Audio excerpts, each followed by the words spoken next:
de onde vêm muitos dos problemas que enfrentamos. Primeira Carta aos Tessalonicenses capítulo 4. Comentário de Emaro Persona. Uma passagem em Tiago capítulo 4, versículo 1, Tiago 4, 1. Donde vêm as guerras e pelejas entre vós? E aqui isso tem a ver com o amor do qual nos fala o apóstolo Paulo em 1 Tessalonicenses 4. O amor cristão, o amor de uns para com os outros, o amor que não me faz enganar os outros, o amor que me leva a trabalhar com as próprias mãos para ganhar o meu sustento. Donde vêm as guerras e pelejas entre vós? Porventura não vem disto, a saber, dos vossos deleites, que nos vossos membros guerreiam? Cobiçais e nada tendes. Sois invejosos e cobiçosos e não podeis alcançar.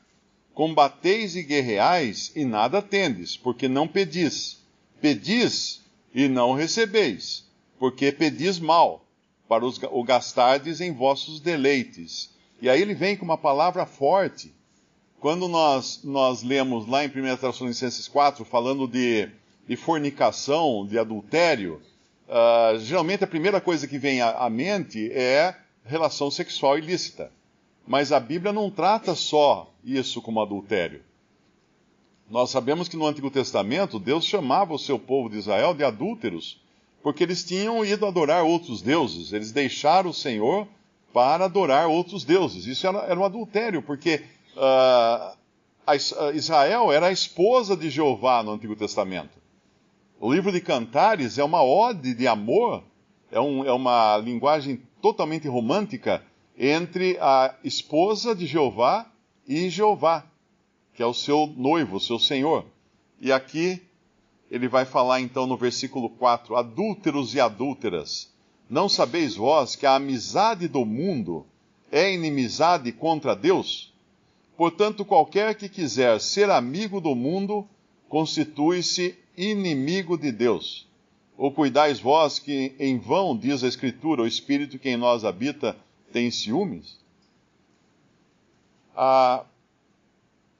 Existe hoje um movimento muito grande na cristandade, que é chamado de teologia da prosperidade, que coloca Deus como gênio da lâmpada. Basta você esfregar um pouquinho que saem riqueza, saem saúde, saem bons relacionamentos no amor, sai tudo que você sempre desejou. Hoje, até mesmo dentro da música cristã, você encontra aquelas que eu chamo de letra de criança pidona, né? Eu quero, eu desejo, faz a minha vontade, me ajuda nisso, me ajuda naquilo, mas sempre são coisas do sucesso. Eu quero ter sucesso, eu quero ter sorte, ou então tenta usar aquela passagem assim, eu quero ser vencedor, mas espera aí, o Senhor falou que quem crê já é vencedor. Somos mais que vencedores, diz a palavra de Deus, porque é em Cristo que nos amou, que morreu por nós. Então nós já somos vencedores. Eu não preciso pedir para ser vencedor. Por que eu queria ser vencedor? Se eu já sou mais que vencedor em Cristo. Porque eu individualmente quero ser vencedor. Então aqui ele deixa muito claro que essa cobiça, essa inveja, esse combate, essa guerra, e até essas orações visando atender às próprias concupiscências, são a causa das guerras e das pelejas entre vós. É isso que ele fala aqui. E voltando lá para 1 Tessalonicenses 4, no versículo 11, ele vai falar, e procureis viver quietos e tratar dos vossos próprios negócios e trabalhar com as vossas próprias mãos, como já vô-lo temos mandado, para que andeis honestamente para com os que estão de fora, e não necessiteis de coisa alguma. O trabalho, muitas vezes as pessoas pensam que Deus amaldiçoou o trabalho, não é? Lá no Éden Deus amaldiçoou o trabalho. Não, Deus nunca amaldiçoou o trabalho. Deus amaldiçoou a terra. Foi a terra que Deus amaldiçoou. O trabalho, Deus deu a Adão. Deus falou para Adão que ele tinha que guardar e cultivar o jardim. Ou seja, Adão tinha que trabalhar. Isso foi dado desde o princípio para Adão. Quando Adão e Eva caíram em pecado, Deus amaldiçoou a terra que agora daria cardos e espinhos, e Adão precisaria continuar trabalhando, mas agora com o suor do seu rosto ele comeria do seu pão, ou seja, ia ser difícil agora ele comer do seu pão. Então ninguém pense que trabalhar é fácil, nunca vai ser, né? Às vezes algum cristão me escreve e fala assim, o que você acha? Encontrei aqui um negócio que você investe, e pronto. Você investe tanto e dá tanto. Olha, quantas pessoas eu já instruí nesse sentido, que é golpe. E passam uns dias ou passam uns meses, aparece no jornal o golpe, os caras presos, todo mundo preso, e aquele cristão que me perguntou, mais leve no seu bolso, porque ele acabou entregando para os pilantras, para os estelionatários. Por que ele fez isso? Por que ele não pôs uma caderneta de poupança? Por que ele não fez uma aplicação legal num banco ou qualquer coisa assim? Porque ele tinha o olho maior que a barriga, ele cobiçava. Ele queria ficar rico, sem trabalhar. Ele queria, de repente, ter o carro mais luxuoso do mercado, sem trabalhar. Só investindo ou fazendo qualquer coisa. Tem uns que me falam até de apostas de futebol, de jogos, tal. Olha, mais uma vez eu alerto, porque não existe almoço grátis, como diz um ditado em inglês, né? Não existe almoço de graça. E aqui Paulo deixa muito claro isso.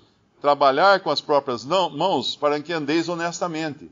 E hoje no mundo cristão, de tanta volúpia, por sucesso, por ganhar dinheiro, por riquezas, por projeção no mundo cristão, o que está acontecendo? Tem muitas pessoas que querem buscar o sucesso no mundo cristão. O sucesso financeiro, inclusive. E para esses, Paulo deixou um exemplo muito bom lá em Atos capítulo 20, quando ele se despede dos cristãos, dos anciãos de Éfeso. Ele vai falar, depois de alertá-los contra os lobos cruéis que não perdoariam o rebanho, e os próprios de dentro do círculo cristão, os lobos vinham de fora, e outros de dentro, que perverteriam as coisas para atrair discípulos após si. E aí ele vai falar no versículo 33 de Atos 20, de ninguém cobicei a prata, nem o ouro, nem a veste. Vós mesmos sabeis que para o que me era necessário, a mim e aos que estão comigo. Olha que interessante isso. Paulo não trabalhava só para o sustento dele. Paulo trabalhava até para ajudar os irmãos que viajavam com ele. Porque muitas vezes, um irmão que viaja não tem condições e é ajudado então por outros irmãos que têm condições. E isso é bom sempre lembrar que existem no Brasil e em todo o mundo irmãos que estão dedicados 24 horas à obra do Senhor.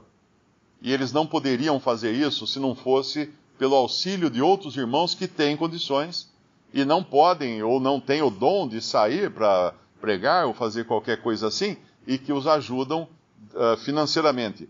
E ele fala então, tenho-vos mostrado que em tudo que trabalhando assim é necessário auxiliar os enfermos e recordar as palavras do Senhor Jesus que disse, mais bem-aventurada coisa é dar do que receber. Mais bem-aventurada coisa é dar do que receber. Então, Paulo trabalhava, ele abria mão, inclusive, de um direito que ele podia ter, como sendo um apóstolo e sendo um obreiro.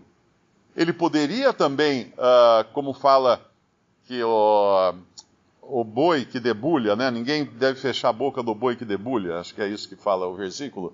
Ele poderia sim também depender só dos irmãos, mas ele abria mão desse direito ou privilégio para dar um exemplo. E hoje nós vemos com tristeza quantos cristãos existem atrás de riquezas e muitas vezes atrás de usar o nome de Cristo para obtê-las, não entendendo que muito mais bem-aventurada coisa é dar do que receber. E nós podemos dar quando trabalhamos, com as próprias mãos, como falou aqui em 2 Tessalonicenses 4, versículo 11, procureis viver quietos e tratar dos vossos próprios negócios e trabalhar com as próprias mãos, como já vô-lo temos mandado. Visite respondi.com.br. Visite também 3minutos.net.